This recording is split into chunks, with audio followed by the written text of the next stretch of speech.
Olá meus irmãos, graça e paz, eu espero que todos vocês estejam bem. Hoje eu vou falar com vocês algo importante sobre o tão famoso jejum nacional que ocorreu no dia 29 de março.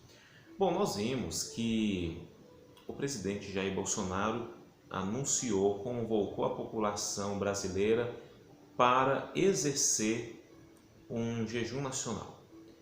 Bom, eu resolvi aguardar um pouco, resolvi passar esse movimento, essa agitação, para então falar algo importante para você acerca do jejum. Bom, nós vimos também que muitos líderes religiosos de denominações evangélicas, eles apoiaram essa prática do jejum nacional. Porém, eu particularmente tenho muita dificuldade em associar e defender, assim também como indicar as pessoas a realizarem um jejum parecido com este. Por quê? Porque o primeiro ponto é que ele não apresenta as características, as configurações do jejum bíblico. O problema nem tanto está no jejum, mas o propósito pelo qual o jejum foi anunciado. O propósito pelo qual o jejum foi anunciado foi simplesmente para destruir o vírus e também para trazer prosperidade para a nação brasileira. Mas nós encontramos dois pontos intrigantes aqui. O primeiro ponto é que enquanto a própria nação brasileira não reconhecer que o que está acontecendo no Brasil e mundo é uma forma de expressão do juízo temporal de Deus, eu digo juízo temporal porque são essas formas de disciplina e advertências, repreensões que o Senhor traz vez ou outra sobre a terra, até chegar ao juízo definitivo, que é o juízo final. Então, vez ou outra, nós somos acometidos de juízos temporais, onde Deus, ele envia da parte dele uma forma de admoestação, advertência e repreensão sobre a terra, para que as pessoas elas tenham um pouco as suas rédeas puxadas, para que elas venham frear um pouco aquela vida libertina, dissoluta,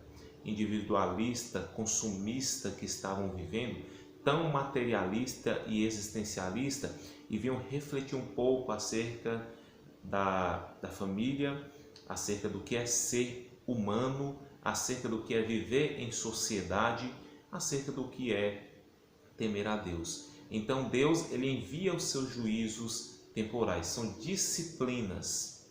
E enquanto as pessoas aqui do Brasil não entenderem que isso é uma forma de Deus estar disciplinando o mundo, elas não terão bom motivo e propósito para realizarem um jejum para combater o vírus e um jejum para voltar à prosperidade.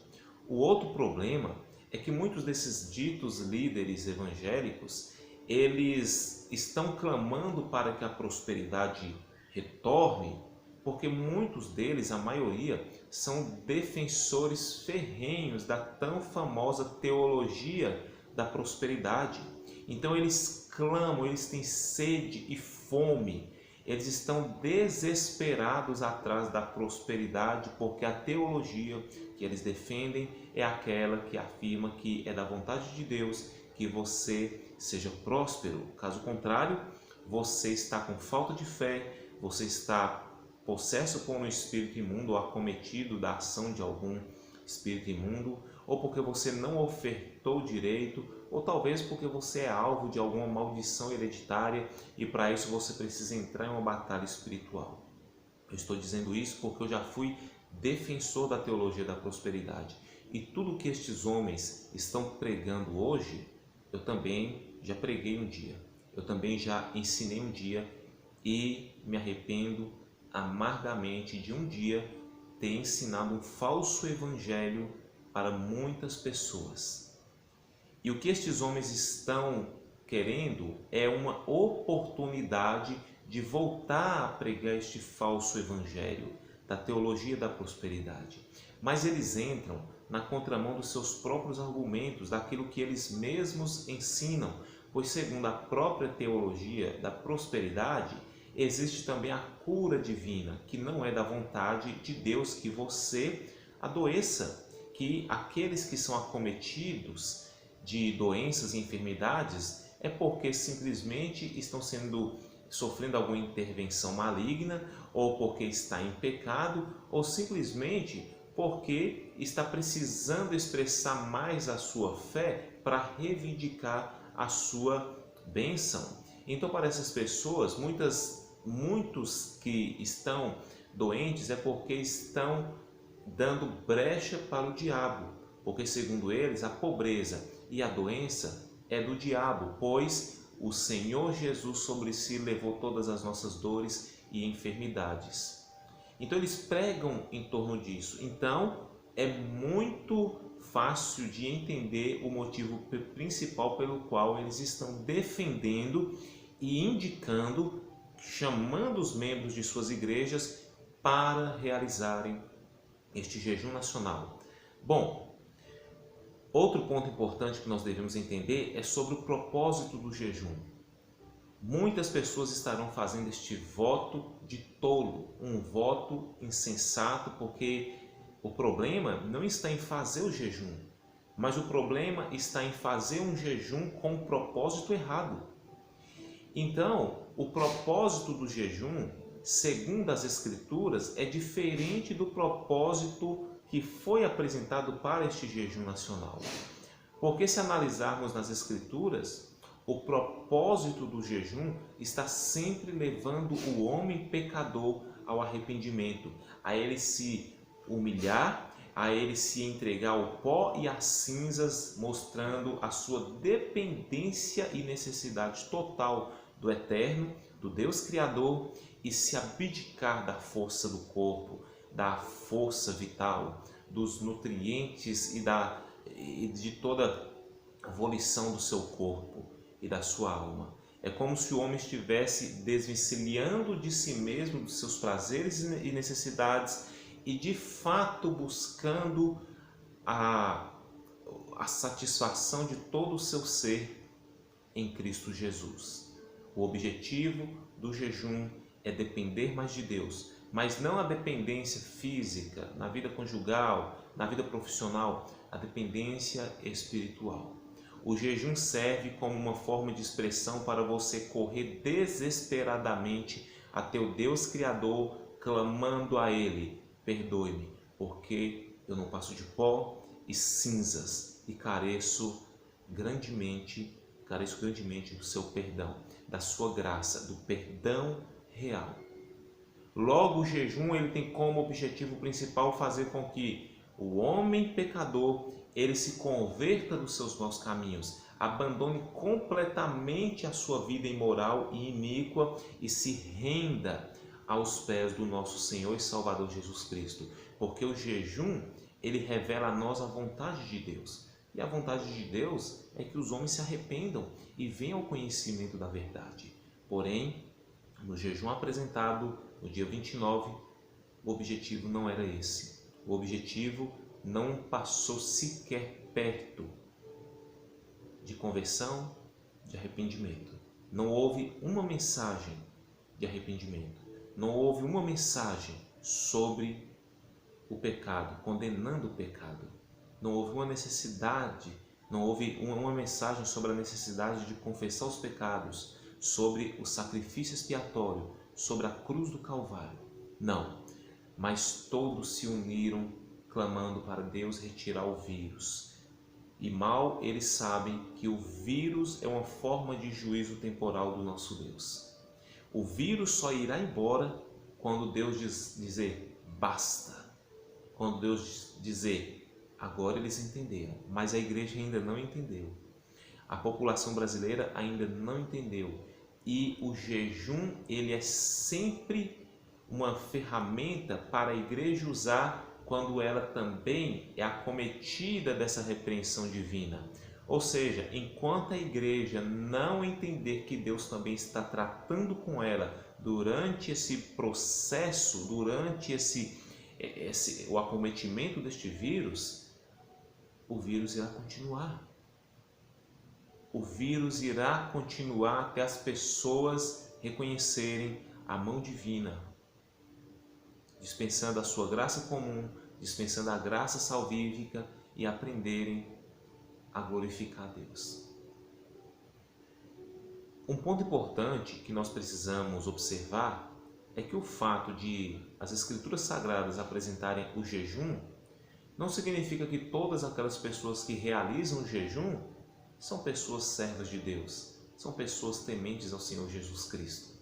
Ou seja, o fato do mundo ímpio, do povo brasileiro que não teme o Senhor Jesus Cristo e não serve, o fato deles fazerem este jejum, mesmo que o jejum esteja descrito nas Escrituras, não fazem essas pessoas simpatizantes das Escrituras e devotos ao nosso Senhor Jesus Cristo, mas ao contrário, o jejum insensato que estas pessoas estão fazendo com um propósito errado, ao invés de atrair a misericórdia de Deus sobre a vida delas, está cada vez mais levando Deus a ficar mais irado contra a sua ignorância, contra a sua avareza, contra a sua altivez, porque o propósito pelo qual essas pessoas estão fazendo o jejum não é outro, senão continuar na sua mesquinhez de vida, continuar nas suas futilidades,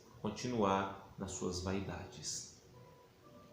O que é contrário às Escrituras, o que é prontamente advertido pela Bíblia Sagrada como idolatria. Isso mesmo. O que essas pessoas estão fazendo é convocando a população brasileira para continuar na sua vida avarenta, na sua vida de prosperidade. E as Escrituras dizem que todo amor à avareza também é idolatria. Então que nós possamos entender esse fundamento, esse princípio e valor do jejum. Se o arrependimento, se a graça de Deus em perdoar os pecados, se a salvação vinda somente pelo sacrifício expiatório e vicário do nosso Senhor Jesus Cristo não for apresentado, se o jejum exposto, apresentado, não tiver como objetivo arrependimento e conversão de pecadores, essas pessoas estarão cegas e cada vez mais atraindo a ira de Deus para si mesmas, pois o reflexo do jejum que elas estão fazendo não é para satisfazer a vontade de Deus que deseja salvar os homens, mas para satisfazer as suas vontades em continuar na mesquinhez e vaidades da sua vida. As Escrituras dizem: aquele que constitui-se amigo do mundo, faz-se inimigo de Deus. Não devemos amar o mundo, nem o que no mundo há. Pois tudo que provém do mundo, a cobiça dos olhos, a cobiça da carne, a ostentação dos bens, não provém do Pai, mas do mundo, e o mundo e a sua cobiça passam, mas aquele que faz a vontade de Deus permanece para sempre. E o apóstolo Paulo disse: não vos amoldeis a este mundo, mas transforma sua mente, transforma seu coração, busque por conversão, busque pelo arrependimento dos seus pecados e abandone as obras mortas e passe a desfrutar somente, exclusivamente uma vida nova em Cristo Jesus, o nosso Senhor. Eu espero que este vídeo tenha te ajudado e eu espero que ele tenha edificado a sua alma, edificado a sua vida e que Deus venha ser glorificado por meio dessas palavras. Eu peço que você compartilhe este vídeo. O número de visualizações e monetização não é importante para este canal, mas as pessoas precisam saber a importância dos valores bíblicos. Por isso eu peço a sua ajuda para compartilhar os vídeos do canal. Assim você estará ajudando também outras pessoas a terem acesso à verdade escriturística. Muito obrigado pela sua atenção. Até o nosso próximo encontro. Deus te abençoe. Graça e paz.